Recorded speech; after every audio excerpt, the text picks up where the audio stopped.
Have you ever trusted someone only to discover they were hiding a secret?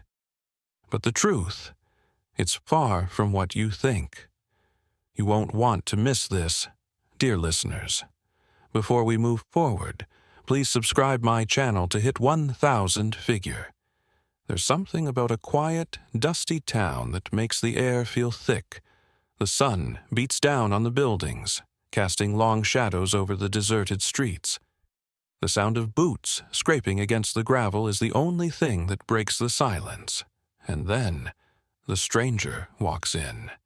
It's not every day a man like Clint Eastwood's character from High Plains, Drifter, shows up in a town like this. He's rugged, silent, and his presence commands attention without even trying.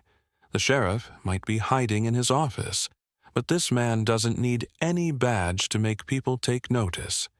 He has his own way of dealing with trouble, his own set of rules.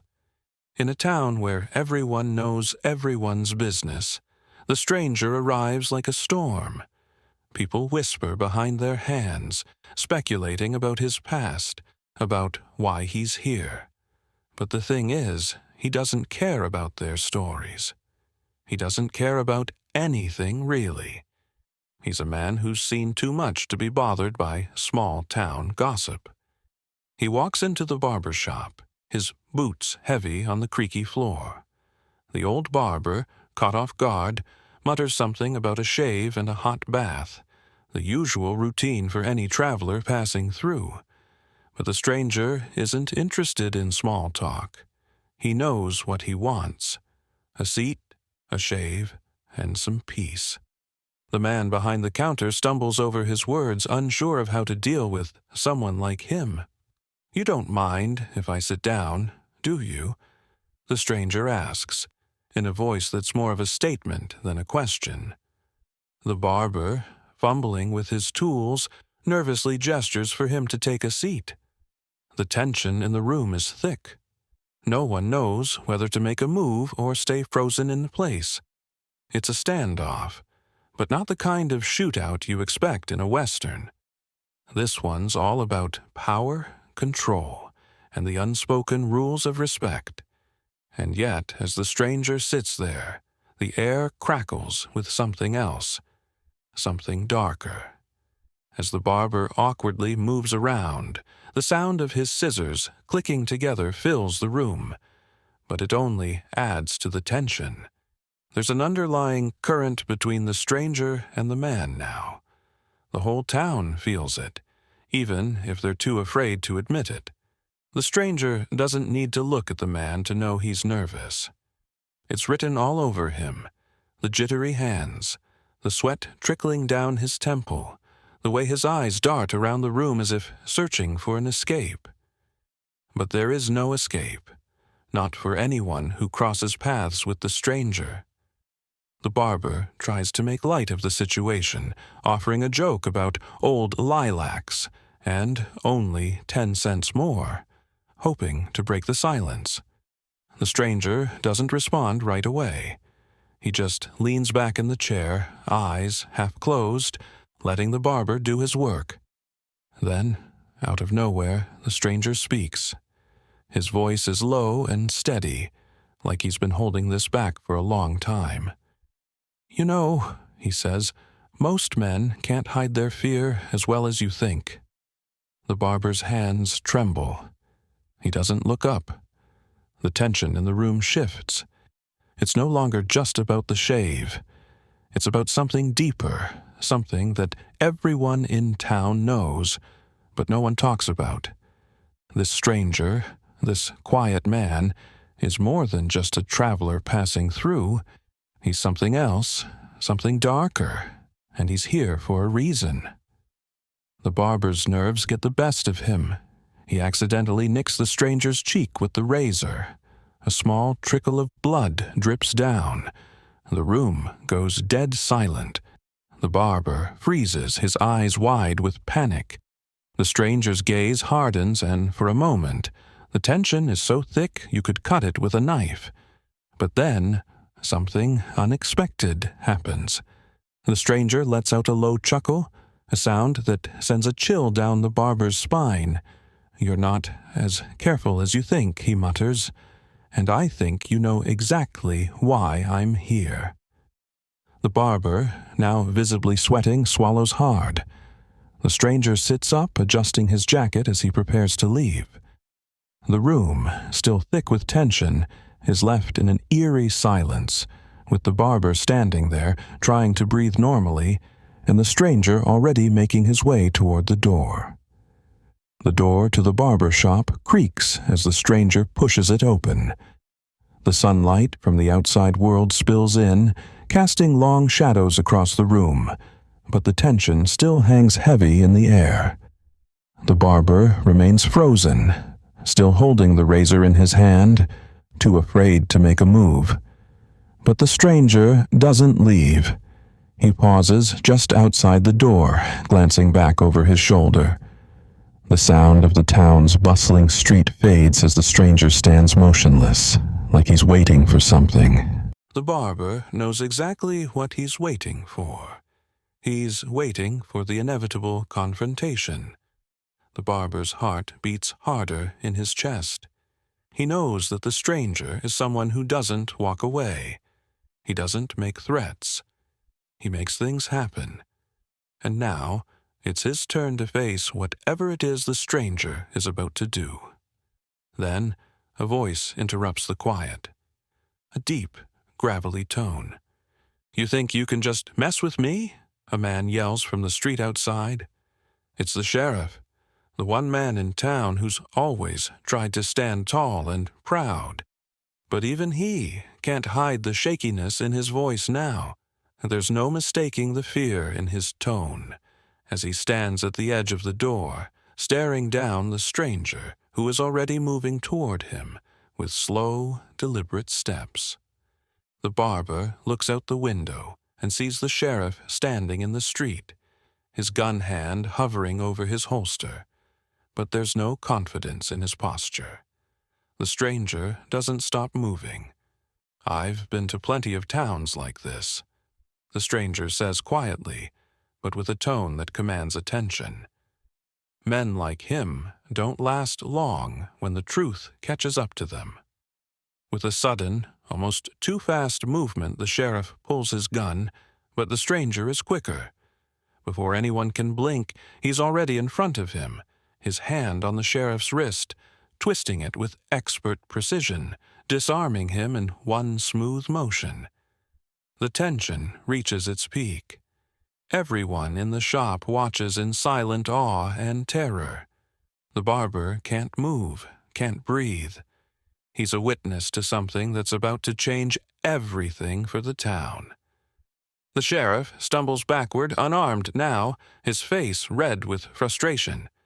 "You don't know who you're dealing with," he grits out, voice trembling. "I know exactly who you are," the stranger replies, his eyes cold and calculating. "You're a man who doesn't deserve to wear that badge." For a moment, there's no sound. The entire town holds its breath. The barber feels like the walls are closing in on him. He knows this is the moment where everything will either explode or settle into an uneasy calm. The stranger steps back, releasing the sheriff's wrist, and takes a few steps toward the door. But before he leaves, he turns to the crowd that has gathered outside the shop. "Remember this," he calls, his voice echoing in the street.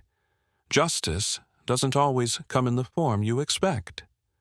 The door slams shut behind him, and just like that, the storm has passed.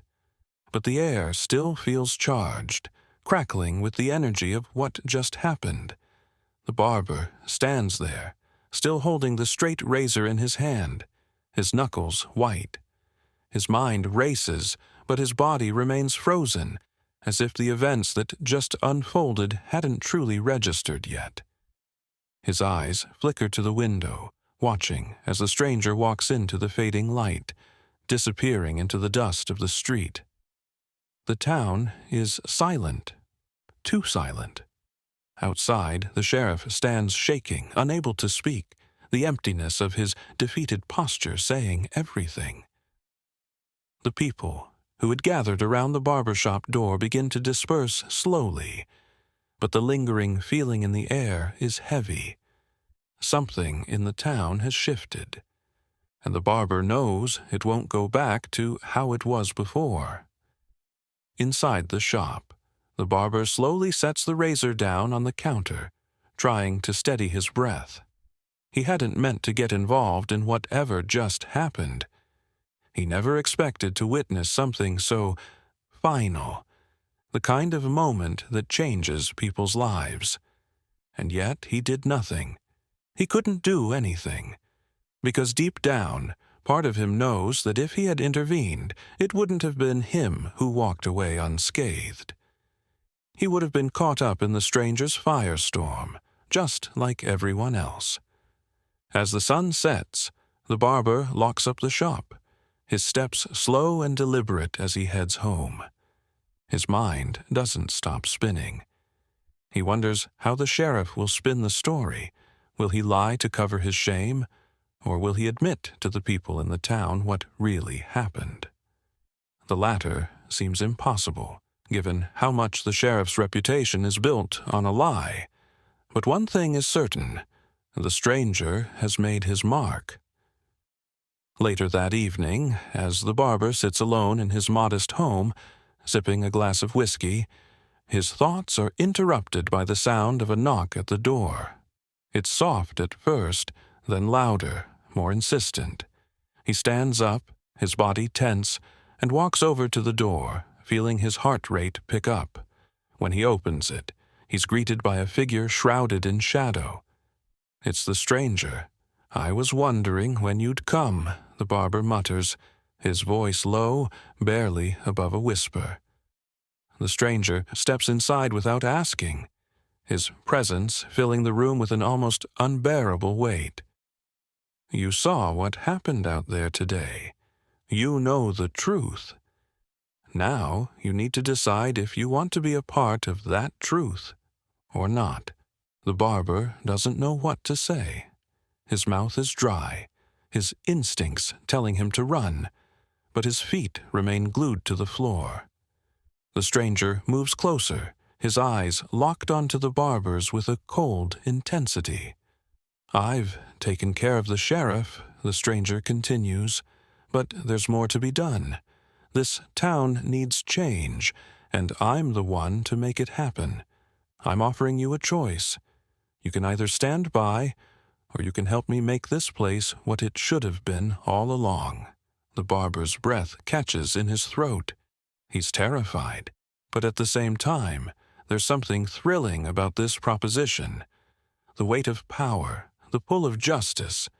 The stranger's words stir something deep within him that he hadn't realized existed until now. The stranger turns to leave, but before he does, he gives one final look over his shoulder. "Think carefully," he says, "because once you're in, there's no turning back." The door closes behind him with a finality that makes the barber's head spin.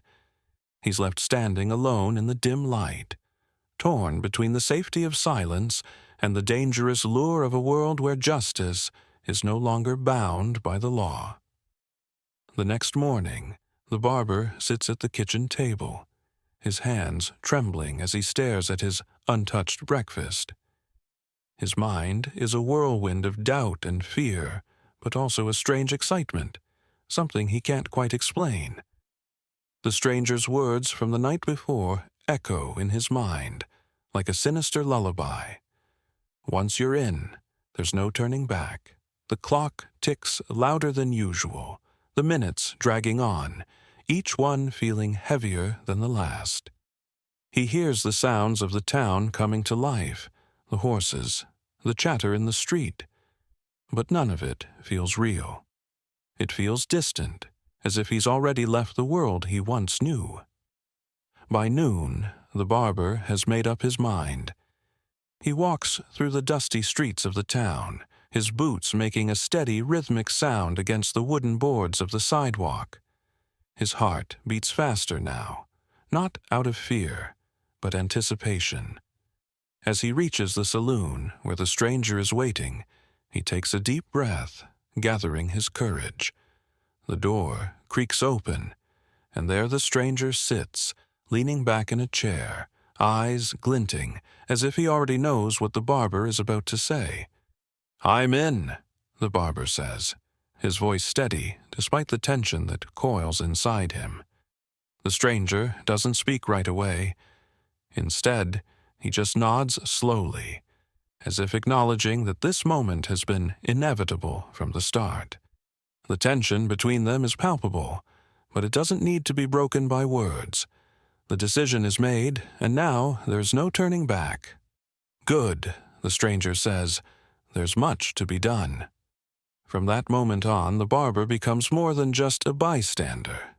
He becomes part of the quiet revolution that is taking place in the town. Together, the stranger and the barber begin to unravel the lies and corruption that have taken hold of the once proud town. The sheriff is forced out, and those who had long gotten away with their transgressions are held accountable. The barber's role in it all is subtle, but crucial. He gathers information, watches people's movements, and quietly guides the stranger in the shadows. His hands are clean, but his mind is no longer pure. He has crossed a line, one he will never be able to return from. But there's no regret, no remorse. As the town slowly transforms under the weight of the stranger's vengeance, the barber starts to understand that what he thought was justice was actually something far darker. Power, once in the hands of the few, is now in the hands of those who dare to take it. And while he once thought that power was something to fear, he now realizes that it is something to be seized. He has tasted it, and he can never go back. One evening, as the town celebrates the departure of the last corrupt official, the barber sits alone in his shop, a glass of whiskey in his hand. The familiar smell of aftershave and wood polish fills the air, but the once comforting surroundings now feel hollow. He looks into the mirror, and for the first time he truly sees himself, not the man he once was, but the man he has become. The town may have changed, but so has he. The stranger's legacy is now his own, and with it comes a weight that will never lift. As he stands, preparing to close for the night, he hears a knock at the door. He doesn't need to ask who it is. He already knows. The door opens, and the stranger steps inside. There's a brief silence before the stranger speaks. "Good work," he says, his voice calm and almost approving. "This town is ours now, and you, my friend, have helped make it that way." The barber nods, his face unreadable. He knows that nothing will ever be the same again. Not for the town, not for him. They have both been forever changed by the choices they've made. And as the stranger turns to leave, the barber watches him disappear into the night, knowing that the legacy of power, control, and revenge will linger long after they're gone. And with that, the barber's story comes to an end. But the town's new chapter is only just beginning.